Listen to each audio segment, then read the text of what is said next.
How to fix Google Docs server rejected error. This error means that there is a problem with uploading or saving your document to Google Drive. It may be caused by a network issue, a file format issue, a storage limit issue, or a permission issue.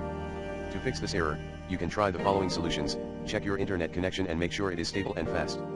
You can also try switching to another network or using a VPN to bypass any firewall or proxy restrictions.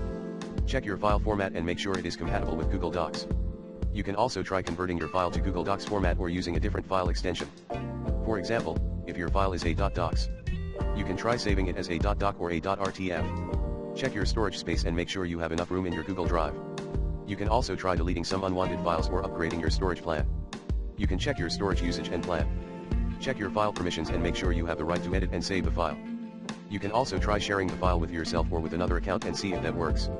You can check and change your file permissions.